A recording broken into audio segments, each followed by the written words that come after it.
الحمد لله وحده والصلاة والسلام على من لا نبي بعده وعلى آله وأصحابه الذين أوفوا عهده.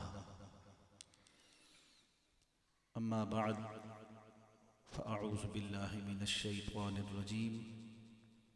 بسم الله الرحمن الرحيم. قال الله تبارك وتعالى في كلامه المجيد: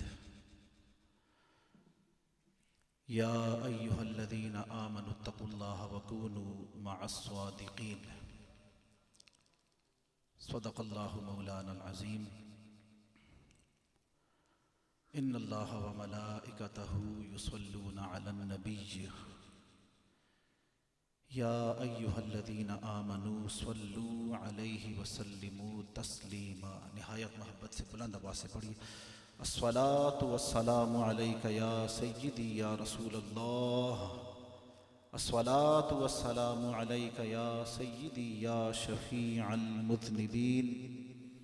الصلاة والسلام عليك يا سيدي يا رحمة للعالمين. وعلى آلك وأصحابك يا سيدي يا خاتم النبيين. اللہ تبارک و تعالی جل جلالہ و اعظم شانہ کے لیے حمد بے حد و بے حساب، ان گنت ہدیہ درود و سلام ہو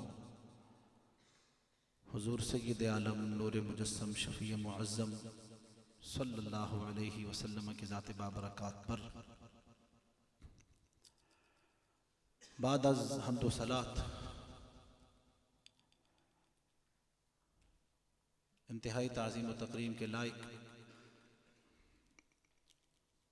علماء کرام،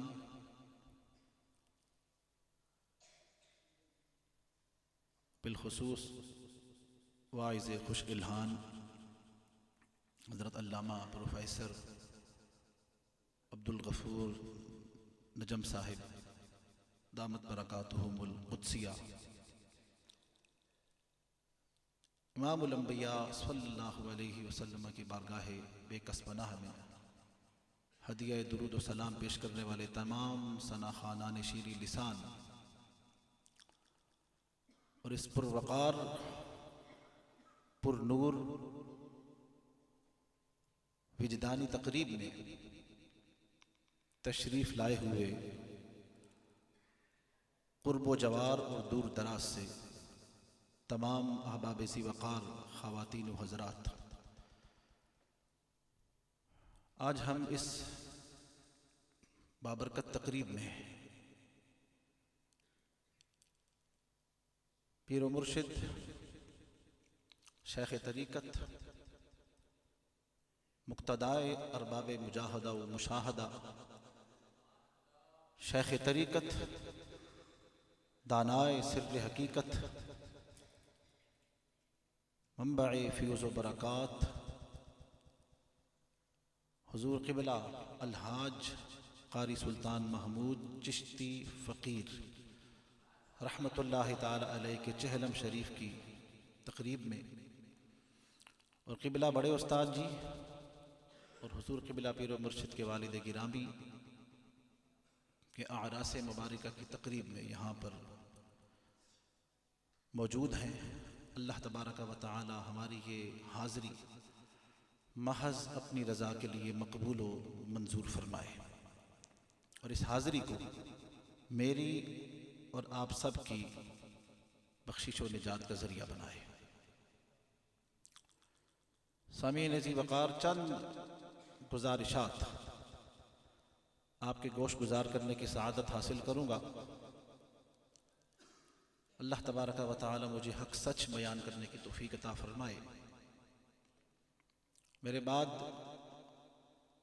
پروفیسر صاحب اپنے مخصوص انداز میں آپ کی خدمت میں بیان کرنے کی سعادت حاصل کریں گے.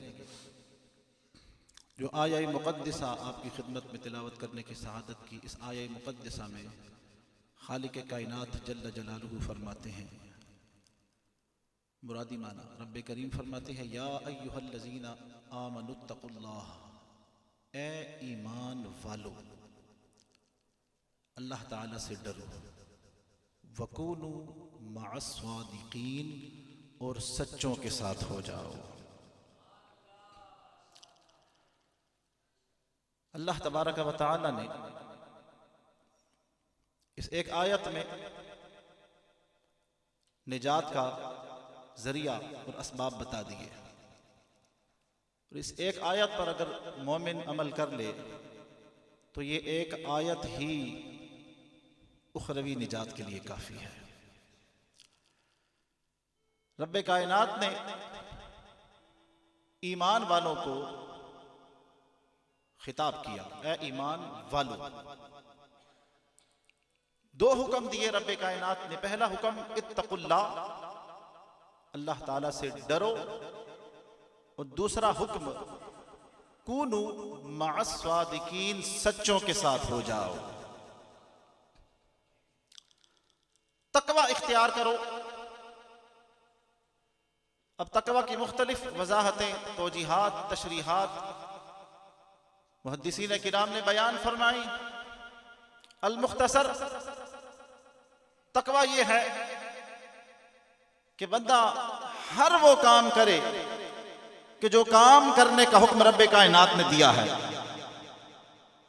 ہر اس چیز سے بچ جائے کہ جس چیز سے بچنے کا حکم رب کائنات نے دیا ہے۔ تقوی کی مختلف مختصر سی تعریف فرمایا، تقوی اختیار کرو، نیک عمل کرو، برائی سے بچو۔ تو اب سوال یہ پیدا ہوتا ہے کہ بندہ نیک اعمال کے ذریعے سے تقوی کے حصول میں کوشاں رہتا ہے، وہ نماز پڑھتا ہے، روزے رکھتا ہے، زکوٰۃ ادا کرتا ہے، حج کرنے کی سعادت حاصل کرتا ہے، اور پھر رب کائنات کو اور قرب حاصل کرنے کے لیے نفلی عبادات کا، ذکر و اذکار کا اہتمام کرتا ہے۔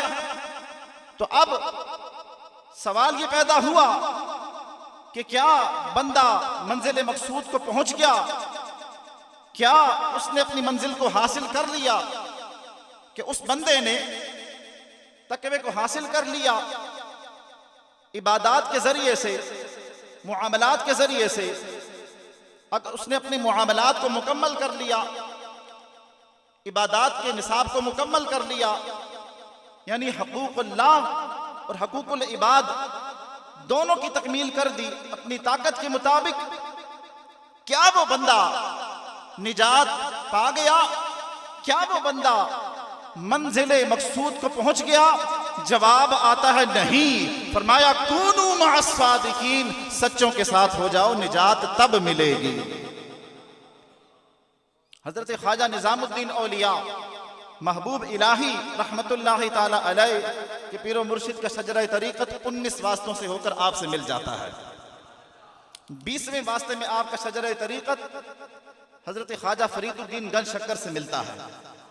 21ویں واسطے میں آپ کا شجرہ طریقت سلطان الہند خواجہ اجمیر سے ملتا ہے۔ گونج پڑ جائے سبحان اللہ۔ خواجہ نظام الدین اولیاء رحمت اللہ تعالی علیہ اپنے وقت کے مناظر ہیں، محفل شکن ہیں، بڑے عالم ہیں، اور اتنے بڑے عالم ہیں کہ کوئی آپ سے مناظرہ نہیں کر سکتا۔ بڑے بڑے علماء آپ سے بحث کرنے سے کتراتے ہیں، محفل شکن ہیں۔ جب نام سنتے ہیں پاک پتن میں خواجہ فرید الدین گنج شکر کا، تو مناظرے کی غرض سے، علمی بحث کی غرض سے آپ دہلی سے سفر کرتے ہوئے روانہ ہوتے ہیں کہ جاؤں پاک پتن میں جا کر بابا جی سے جا کر بحث مباحثہ کروں گا، مناظرہ کروں گا۔ ادھر آپ دہلی سے نکلتے ہیں، ادھر پاک پتن میں حضور بابا جی کو اطلاع پہنچ جاتی ہے کہ فرید الدین دہلی سے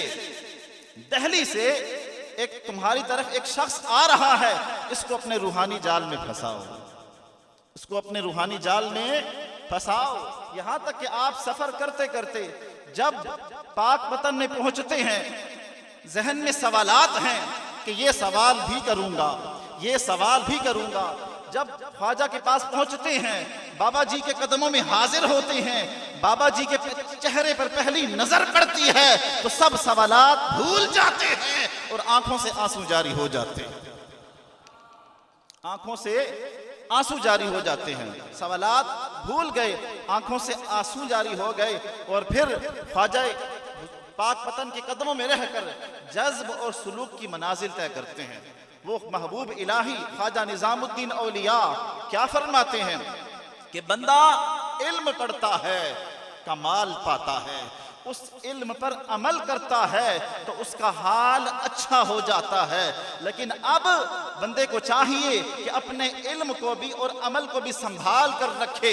اس کا علم کیسے بچے گا، اس کا عمل نافع کیسے بنے گا کہ وہ بندہ اپنے علم اور عمل کو کسی اللہ والے کی نظروں میں گرا دے۔ اس کا علم بھی کمال تک پہنچ جائے گا اور عمل بھی کمال تک پہنچ جائے گا۔ تو اب سچے کون ہیں؟ فرمایا کہ سچے لوگ وہ ہیں کہ جو اپنا تن من دھن اللہ کے لیے قربان کر دیتے ہیں، اللہ کے لیے قربان کر دیتے ہیں۔ آئیے پوچھتے ہیں حضور داتا علی حجویری رحمت اللہ تعالی علیہ سے کہ سچے کون ہیں؟ آپ فرماتے ہیں، میں تجھے بتاتا ہوں کہ سچا کون ہے۔ آپ اپنے دادا مرشد خواجہ جنید بغدادی رحمت اللہ تعالی علیہ کا قول ان کی زبان سے نقل کرتے ہیں کہ صوفی کون ہے، ولی کون ہے، سچا کون ہے۔ آپ فرماتے ہیں کہ التصوف مبنی علی سمان خصال، کہ تصوف 8 خصلتوں پر مبنی ہے، 8 عادات پر مبنی ہے۔ یہ 8 خصلتیں جس شخص کے اندر پائی جائیں سمجھ لو کہ وہ سچا ہے، سمجھ لو کہ وہ اللہ کا ولی ہے، سمجھ لو کہ وہ اللہ کا پیارا اور اللہ کا مقرب ہے۔ پہلی خصلت السخاء، دوسری خصلت الرضا، تیسری خصلت الصبر، چوتھی خصلت الغربہ، پانچویں خصلت والاشارہ، چھٹی خصلت ولبس الصوف، ساتویں خصلت سیاحہ، آٹھویں خصلت فقر۔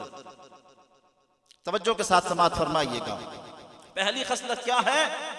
السخاء، کہ جو اللہ کا ولی ہوتا ہے وہ سخی ہوتا ہے، جو اللہ کا ولی ہوتا ہے وہ راضی برضا ہوتا ہے، وہ اللہ کی رضا پر ہر وقت راضی رہتا ہے۔ جو اللہ کا ولی ہوتا ہے وہ صبر کرنے والا ہوتا ہے۔ اللہ کا ولی الغربہ، ہجوم میں رہتے ہوئے بھی، جلوت میں رہتے ہوئے بھی اکیلا اپنے آپ کو محسوس کرتا ہے اور اس کا دل ہر وقت اللہ سے لگا رہتا ہے۔ اللہ کا ولی والاشارہ، وہ اپنے آپ کو ظاہر نہیں کرتا۔ ولبس الصوف، وہ صوف کا لباس پہنتا ہے، وہ نیا لباس نہیں پہنتا، وہ صوف کا لباس پہنتا ہے۔ والسیاحہ، وہ سیاحت کرتا ہے۔ اور آٹھویں خصلت والفقر، کہ وہ فقر سے آراستہ ہوتا ہے۔ فرمایا السخاء لابراہیم، سبحان اللہ، السخاء لابراہیم والرضا لاسماعیل والصبر لایوب والغربہ لیحییٰ والاشارہ لزکریا ولبس الصوف لموسیٰ والسیاحہ لعیسیٰ والفقر لمحمد۔ فرمایا کہ اللہ کا ولی سخی ہوتا ہے۔ ابراہیم علیہ السلام کی سخاوت، کہ ابراہیم علیہ السلام کتنے سخی ہیں کہ وہ مہمان نواز ہیں، کہ وہ میلوں تک مہمان کو ڈھونڈتے ہیں۔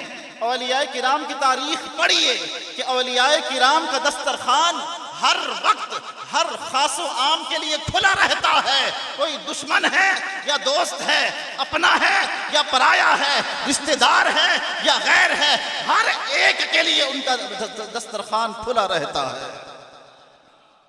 سخاوت ابراہیم علیہ السلام کے لیے کہ انہوں نے اپنا تن، من، دھن سب کچھ اللہ کے نام پر قربان کر دیا، اپنا مال اللہ کے نام پر قربان کر دیا، اپنی جان اللہ کے نام پر قربان کر دی، یہاں تک کہ اپنا اکلوتا بیٹا بھی اللہ کے نام پر قربان کر دیا۔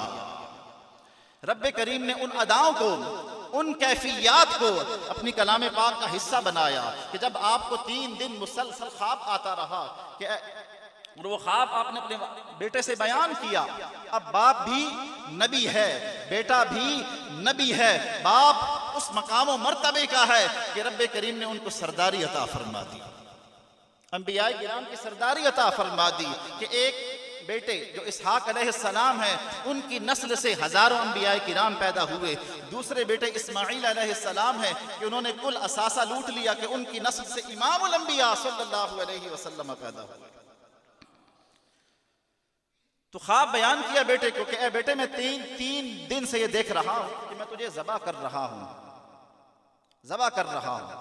تو اب بیٹا بھی تیار ہو گیا۔ فَلَمَّا أَسْلَمَا وَتَلَّهُ لِلْجَبِينِ، ان مناظر کو، ان کیفیات کو رب کریم نے قرآن میں بیان فرما دیا۔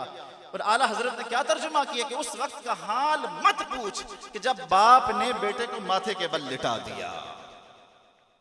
فرمایا کہ فقیر سخاوت کا مظہر ہوتا ہے، وہ سخی ہوتا ہے، اس کی سخاوت ایک چھلنی کی طرح ہوتی ہے کہ جس میں پانی نہیں ٹھہرتا۔ فقیر کے پاس جو بھی مال آتا ہے، زر آتی ہے، وہ راہ خدا میں قربان کر دیا کرتا ہے۔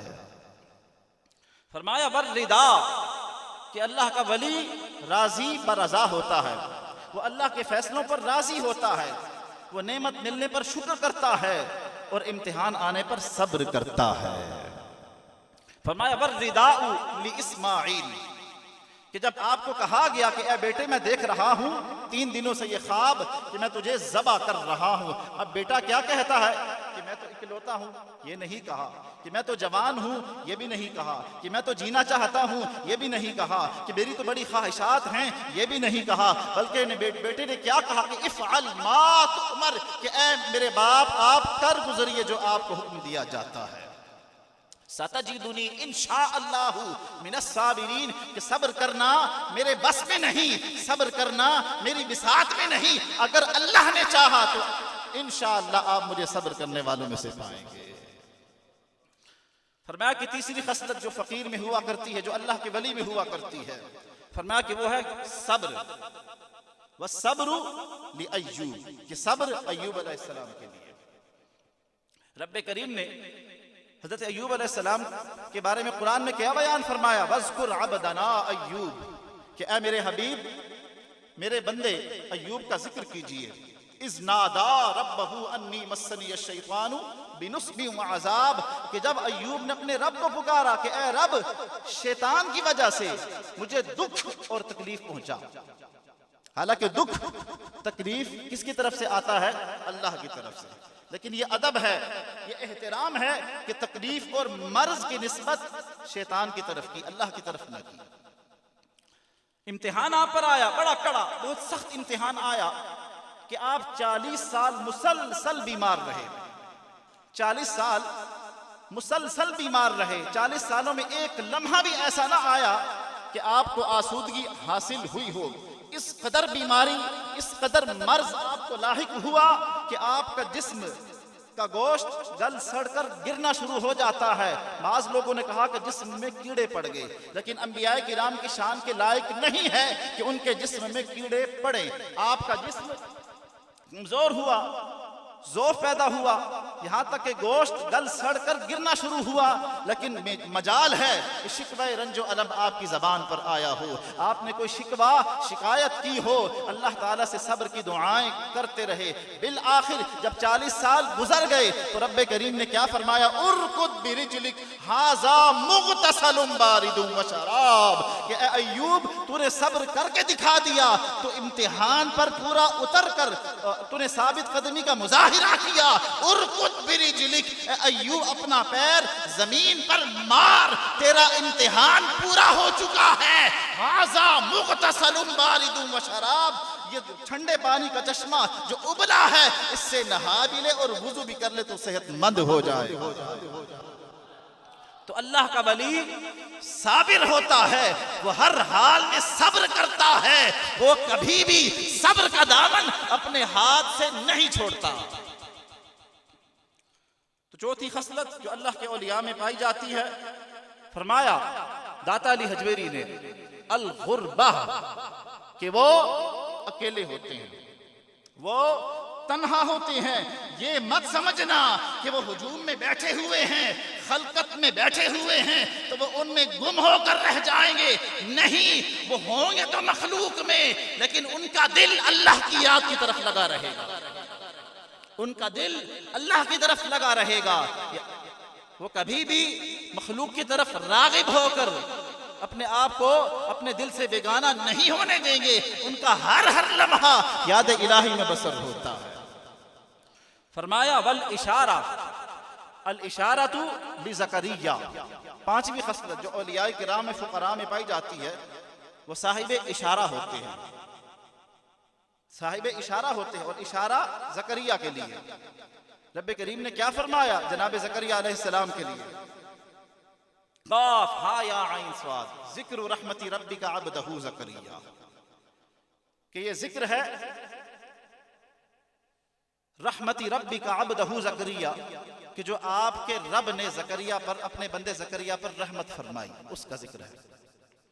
قال ربی انی وہن العظم منی، کہ جب زکریا نے سراپا عجز و نیاز بن کر اپنے رب کے حضور یہ دعا کی کہ اے رب میں بوڑھا ہو چکا ہوں، میری ہڈیاں بوسیدہ اور کمزور ہو چکی ہیں، واشتعل الرأس شیبا، اور میرے سر کے بال سفید ہو چکے ہیں، جسم میں ضعف پیدا ہو چکا ہے، لیکن اس کے باوجود کہ میری ہڈیاں کمزور ہیں، اس کے باوجود کہ میرے سر کے بال سفید ہو چکے ہیں، میں بوڑھا ہو چکا ہوں، لیکن اس کے باوجود بھی ایک لمحہ بھی میری زندگی میں ایسا نہیں گزرا کہ اے رب میں دعا سے مایوس ہوا ہوں۔ وَلَمْ أَكُمْ بِدُعَائِكَ رَبِّ شَقِيًّا وَإِنِّي خِفْتُ الْمَوَالِيَ، اے رب ہاں ضرور میں اپنے بے دین رشتہ داروں سے ڈرتا ہوں کہ کہیں وہ بعد میں میرے وارث بننے کی کوشش نہ کریں۔ اور اس فرمایا، عرض کی رب کریم کے حضور، وَإِنِّي خِفْتُ الْمَوَالِيَ وَكَانَتِ امْرَأَتِي عَاقِرًا، کہ اے رب میری بیوی بانجھ ہو چکی ہے اور اولاد کی امید ٹوٹتی ہوئی نظر آتی ہے، اے رب تو ہی مالک و مختار ہے، تو اب حکم کیا ہوتا ہے؟ رب کریم جب عطا کرتا ہے، آپ کی پہ ہم سالوں کی دعاؤں کے بعد جب آپ پر کرم نوازی فرمائی جاتی ہے تو رب کریم کیا فرماتے ہیں؟ یا زکریا انا نبشرک بغلام اسمہ یحییٰ، اے زکریا ہم تجھے ایک لڑکے کی بشارت دیتے ہیں کہ جس کا نام زکریا ہوگا، جس کا نام یحییٰ ہوگا، لم نجعل لہ من قبل سمیہ، کتنا خوش نصیب لڑکا کہ اس کا نام یحییٰ رب کریم نے خود رکھا، اور یہ بھی فرمایا کہ یہ نام آج سے پہلے کسی کا نہیں رکھا گیا، کسی کا نہیں رکھا گیا۔ یرثنی ویرث من آل یعقوب، زکریا تو یہ دعا کر رہا تھا کہ اے رب مجھے وارث عطا فرما، کہ جو میری نبوت کا وارث ہو، جو آل یعقوب کا وارث ہو۔ اے زکریا تیری دعا کو ہم نے سن لیا، تجھے وارث عطا فرما دیا۔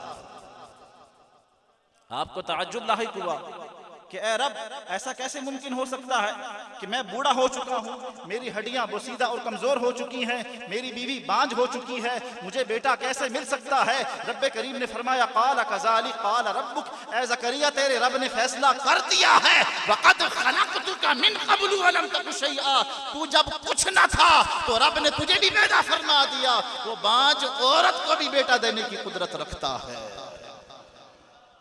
فرمایا والاشارۃ لزکریا، کہ اشارہ زکریا کے لیے کہ جنہوں نے اذ نادا ربہ، کہ جو عمر بھر رب کو ندائے خفی کرتے رہے، مخفی ندا سے پکارتے رہے، کبھی بھی اعلان نہ کیا، اپنے آپ کو ظاہر نہ کیا، اور پھر جب رب نے بیٹا عطا کرنا تھا تب بھی رب نے وہی ندائے خفی آپ کو اس کا حکم دیا کہ اے زکریا کہ علامت، تو پوچھتا ہے کہ اے رب کریم اس کی نشانی کیا ہوگی، تو مجھے بیٹا دے گا، تو رب کریم نے فرمایا کہ اے زکریا اس کی نشانی یہ ہوگی کہ تو طاقت اور قدرت رکھنے کے باوجود بھی 3 راتوں تک کلام نہ کر سکے گا۔ وہی ہوا، 3 راتیں آپ خاموش رہے، قدرت کے باوجود، طاقت کے باوجود آپ کلام نہ فرما سکے، لیکن اس کے باوجود آپ تبلیغ کرتے رہے۔ فخرج علی قومہ من المحراب، آپ اپنے عبادت خانے سے نکل کر 3 دن اپنی قوم کو تبلیغ اشارے سے کرتے رہے۔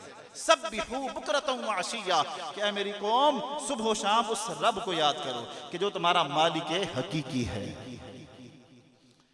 فرمایا کہ والاشارۃ لزکریا، کہ اللہ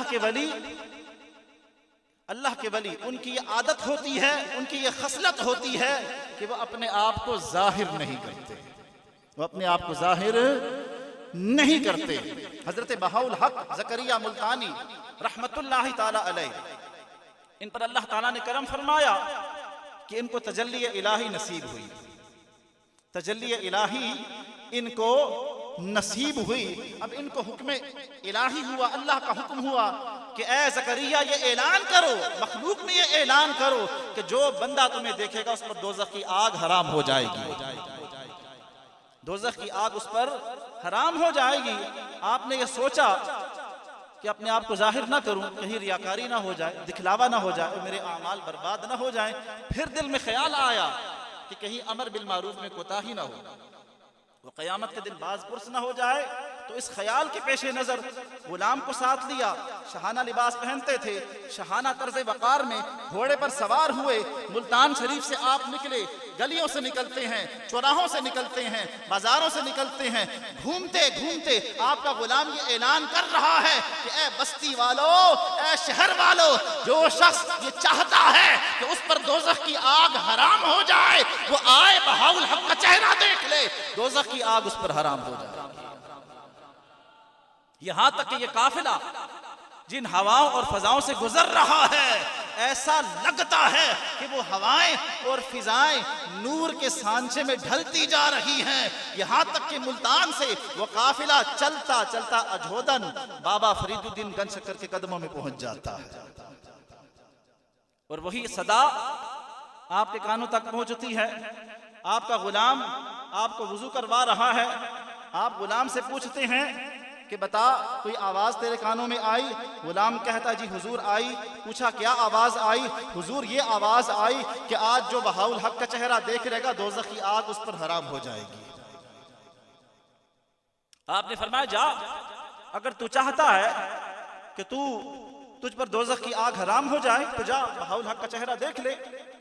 اب غلام بھی تھا ادا شناس اور مزاج شناس، ہماری طرح نہ تھا۔ غلام کہنے لگا کہ حضور حضرت بہاءالحق کو اللہ نے یہ مقام دیا، ان کو تجلی الہی نصیب ہوئی کہ جو اولیاء کرام کا ایک خاص مقام ہے کہ جب اس مقام پر ولی پہنچ جاتا ہے، اللہ کا بندہ پہنچ جاتا ہے تو اس کو دیکھنے پر بھی دوزخ کی آگ حرام ہو جاتی ہے۔ حضور بتائیے کہ جو شخص بہاءالحق کا چہرہ ایک مرتبہ دیکھے دوزخ کی آگ اس پر حرام رہ جائے تو وہ شخص جو 12 سال سے آپ کی غلامی کر رہا ہے، آپ کے پیچھے 5 وقت کی نمازیں پڑھ رہا ہے، آپ کو اور تہجد کے وقت وضو بھی آپ کو کرواتا ہے، آپ کا نوکر ہے، آپ کا غلام ہے، آپ کی جوتیاں اٹھانے والا ہے، بتائیے اس کا کیا مقام و مرتبہ ہوگا؟ اب آپ کو جلال آیا، آپ کو جلال آیا اور چشتی جلال آیا۔ حضرت خواجہ فرید الدین گنج شکر مسعود اجودنی فاروقی، اب چشتی جلال آپ کو آتا ہے اور آپ کیا کہتے ہیں کہ سن تیرے سوال کا جواب میں دیتا ہوں۔ بہاءالحق کو جو تجلی الہی ایک مرتبہ نصیب ہوئی ہے اور ڈھڈورا پٹ گیا ہے کہ آج جو بہاءالحق کا چہرہ دیکھے گا اس پر دوزخ کی آگ حرام ہو جائے گی۔ سن بہاءالحق سچا ہے، معمور ہے، ایسا ہی ہے، لیکن یہ بھی سن کہ بہاءالحق کو جو یہ حکم ہوا تجلی الہی نصیب ہوئی ہے، اس فقیر کی دعا کی برکت سے نصیب ہوئی ہے۔ اس فقیر کی دعا کی برکت سے نصیب ہوئی ہے۔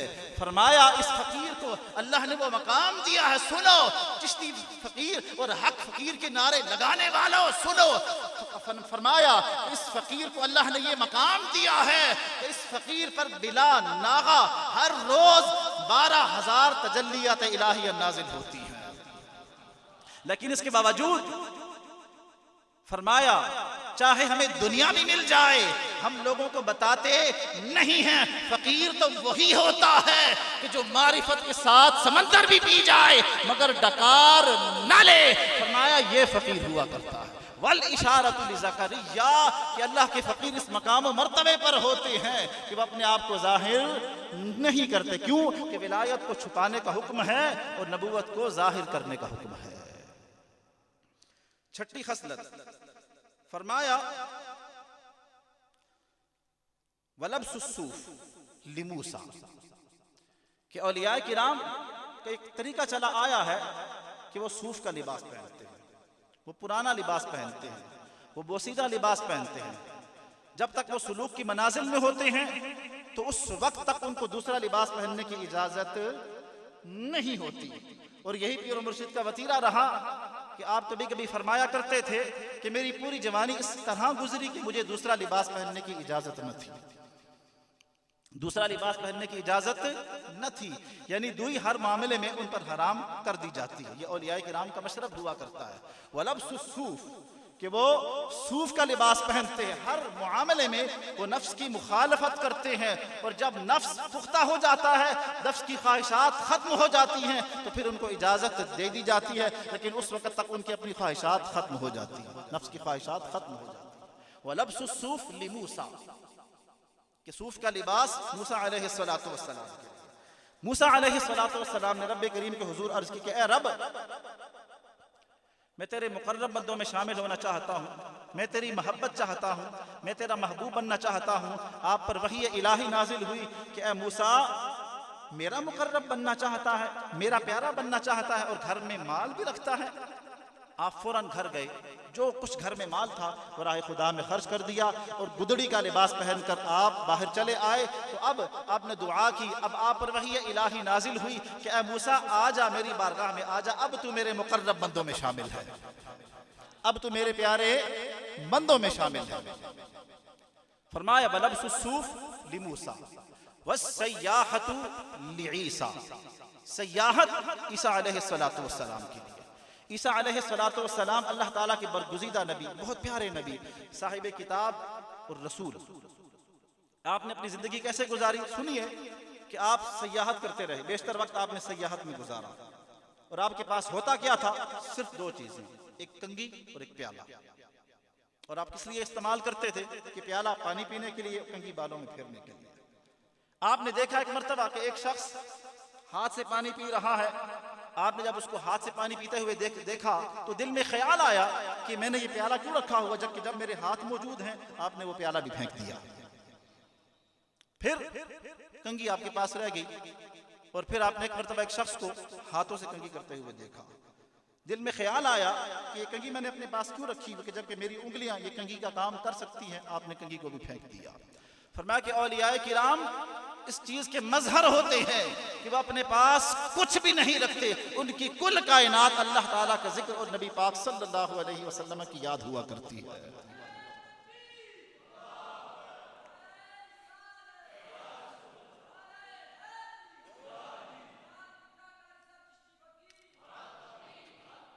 آٹھویں چیز والفقر کہ اللہ کا ولی صاحب فقر ہوا کرتا ہے۔ والفقر لمحمد صلی اللہ علیہ وسلم، اور فقر محمد صلی اللہ علیہ وسلم کے لیے۔ امام الانبیاء صلی اللہ علیہ وسلم کو اللہ تبارک و تعالیٰ نے کل جہانوں کے خزانے عطا فرما دیے، آپ کو مالک بنا دیا۔ انا اعطیناک الکوثر، خیر کثیر آپ کو عطا فرما دی، آپ کو مالک بھی بنا دیا۔ لیکن حال یہ ہے کہ مالک کونین ہیں، گو پاس کچھ نہیں رکھتے، کل جہاں کی نعمتیں ان کے خالی ہاتھ میں، کہ سب کچھ پاس موجود ہیں لیکن فقر اختیاری۔ دیکھیے کہ آپ اللہ کے حضور آپ دعا کیا کرتے ہیں، حکم ہوتا ہے کہ اے میرے پیارے حبیب ہم آپ کو مال عطا کرتے ہیں، آپ معاش سے کسب معاش سے آزاد ہو جائیے، مخلوق کی خدمت میں لگ جائیے۔ آپ کیا عرض کرتے کہ اے رب کریم مجھے مال نہیں چاہیے، میں چاہتا ہوں کہ ایک دن بھوکا رہوں اور ایک دن سیر رہوں۔ فقر کا انداز دیکھیے کہ امام الانبیاء صلی اللہ علیہ وسلم کئی دن فاقے سے رہتے ہیں، یہاں تک کہ ام المؤمنین آپ کی آنکھوں سے آنسو جاری ہو جاتے ہیں کہ امام الانبیاء اس حالت میں کاشان اقدس میں تشریف لائے ہیں کہ پیٹ مبارک پیوست ہو گیا ہے کمر کی طرف، اور آقائے دو عالم صلی اللہ علیہ وسلم مسلسل فاقے سے ہیں۔ تو آپ روتی ہیں کہ یا رسول اللہ آپ اتنا فاقہ کیوں برداشت کر رہے ہیں؟ اپنے رب سے اتنا تو مانگیے کہ فاقے کی نوبت نہ آئے۔ میرے اور آپ کے آقا کیا فرماتے ہیں؟ اے عائشہ لو شئت لسارت معی هذه الجبال ذهبا، کہ عائشہ اگر میں چاہوں تو یہ تمام پہاڑ سونا بن کر میرے ساتھ چلیں، سونا بن کر میرے ساتھ چلیں۔ تو علماء کہتے ہیں کہ ملک ابد کی سروری، ملک ابد کی بادشاہی جس ہستی کو رب کائنات نے عطا فرما دی، وہ مشت خاک پر بادشاہت کرنے کی خواہش کب کریں گے؟ رب کریم نے کل جہانوں کے خزانے آپ کو عطا فرما دیے، آخرت کا مالک آپ کو بنا دیا، جنت کے پتے پتے پر، ڈالی ڈالی پر، جنت کی نہروں پر، عرش کے ستونوں پر رب نے اپنے نام کے ساتھ آپ کا نام رقم فرما دیا۔ رب کریم نے آخرت کا مالک جن کو بنا دیا تو وہ بھلا اس متاع حقیر اور دنیا کو اختیار کرنا کب پسند فرمائیں گے؟ تو اولیاء کرام ان 8 خصلتوں کے مظہر ہوا کرتے ہیں، ان 8 خصلتوں کے مظہر ہوا کرتے ہیں۔ امام الانبیاء صلی اللہ علیہ وسلم کو رب کریم نے فقر اختیاری عطا فرمایا۔ الفقر فخری والفقر منی، فرمایا کہ فقر میرا فخر ہے اور میری امت کا جو صاحب ایمان فقر کرے گا، فقر اختیار کرے گا، فرمایا کہ وہ مجھ سے ہوگا، وہ مجھ سے ہوگا۔ حدیث سماعت فرمائے، یہ اختتامی حدیث امام الانبیاء صلی اللہ علیہ وسلم کے صحابہ کرام آپس میں محو گفتگو ہیں۔ صحابہ کرام کی گفتگو دینی حوالے سے ہوا کرتی تھی، آپس میں گفتگو کر رہے ہیں۔ صحابہ کرام آپس میں کہتے ہیں کہ ابراہیم علیہ السلام اللہ کے خلیل تھے، اللہ کے جگری دوست تھے۔ دوسرے صحابی کہتے ہیں کہ موسیٰ علیہ السلام اللہ کے کلیم تھے، ان سے اللہ نے بلا واسطہ کلام کیا، ان کا بڑا مقام و مرتبہ ہے۔ تیسرے صحابی نے کہا کہ آدم علیہ السلام اللہ کے چنے ہوئے برگزیدہ بندے تھے، ان کو اللہ نے چن لیا، مسجود ملائکہ بنایا، ابو البشر بنایا۔ ایک صحابی نے فرمایا کہ اللہ تبارک و تعالی جل جلالہ نے عیسیٰ علیہ السلام کو کلمۃ اللہ اور روح اللہ بنایا کہ ان کی پیدائش نطفہ انسانی سے نہیں ہوئی بلکہ جبریل کے دم اور جبریل کے ذریعے سے ہوئی، ان کو اللہ نے بڑا مقام عطا فرمایا۔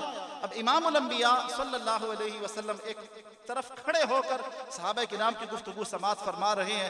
میرے اور آپ کے آقا کا دریائے رحمت جوش میں آیا، صحابہ کرام کے سامنے تشریف لے آئے اور فرمایا کہ ابراہیم اللہ کے خلیل ہیں اور وہ ایسے ہی ہیں، موسیٰ اللہ کے کلیم ہیں، وہ ایسے ہی ہیں، آدم اللہ کے چنے ہوئے ہیں اور وہ ایسے ہی ہیں۔ فرمایا کہ خبردار، الا وانا حبیب اللہ، خبردار متوجہ رہنا کہ میں اللہ کا حبیب ہوں، میں اللہ کا پیارا ہوں۔ وانا حامل لواء الحمد یوم القیامت، فرمایا کہ قیامت کے دن حمد کا جھنڈا میرے ہاتھ میں ہوگا۔ فمن دونہ، فرمایا کہ آدم علیہ السلام سے لے کر عیسیٰ علیہ السلام تک تمام انبیاء میرے جھنڈے کے نیچے ہوں گے۔ انا اول شافع و مشفع، کہ قیامت کے دن سب سے پہلا شفاعت کرنے والا، رب کائنات کے حضور سفارش کی درخواست کرنے والا، تمام انبیاء کرام میں سب سے پہلا میں ہوں گا اور میں ہی وہ پہلا ہوں کہ جس کی شفاعت سفارش رب کائنات قبول فرما لے گا۔ فرمایا انا اول من يحرق حلق الجنہ، او کما قال، کہ میں ہی وہ پہلا ہوں کہ جو سب سے پہلے جنت کے دروازے کی زنجیر کو ہلائے گا، جنت کے دروازے کی زنجیر کو میں ہلاؤں گا۔ فَيَفْتَحُ اللَّهُ لِي فَيُدْخِلْنِيهَا، جنت کا دروازہ کھٹکھٹانے پر، داروغہ جنت میرے کھٹکھٹانے پر جنت کا دروازہ کھول دے گا اور وہ خوش نصیب لوگ جو میرے ساتھ جنت میں داخل ہوں گے، مَعِيَ فُقَرَاءُ الْمُؤْمِنِينَ، وہ میری امت کے فقراء ہوں گے، وہ میری امت کے فقراء ہوں گے۔ اب یہ فقراء کتنے غیرت مند ہوا کرتے ہیں؟ کتنے لجپال ہوا کرتے ہیں، کتنے کریم ہوا کرتے ہیں. آخری جملہ سماعت فرمائیے گا. اب یہ فقراء کتنے لجپال ہوا کرتے ہیں. خواجہ اجمیر کیا فرماتے ہیں؟ آپ فرماتے ہیں کہ اللہ کی قسم قیامت تک جو میرے سلسلے میں داخل ہونے والے ہیں، سلسلہ در سلسلہ جو میرے سلسلے میں داخل ہونے والے ہیں، جو میرے مریدین ہیں یا میرے مریدین کے مریدین ہیں، قیامت تک سلسلہ چشت میں جو بھی داخل ہوگا، معین الدین یہ برملا کہتا ہے کہ معین الدین اس وقت تک جنت میں نہ جائے گا کہ جب تک قیامت تک سلسلہ چشت میں منسلک ہونے والوں کو جنت میں نہ لے جائے گا، وہ اس وقت تک جنت میں قدم نہ رکھے گا.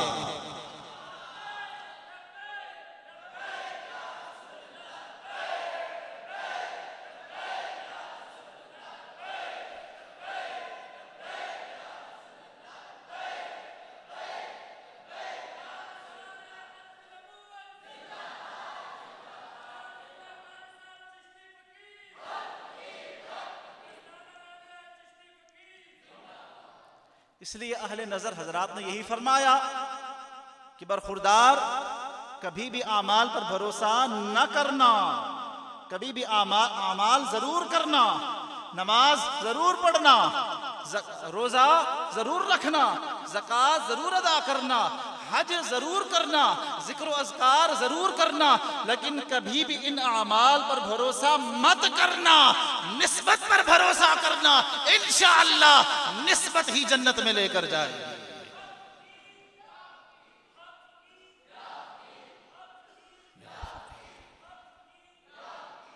یا ایھا الذین آمنوا اتقوا اللہ وکونوا مع الصادقین.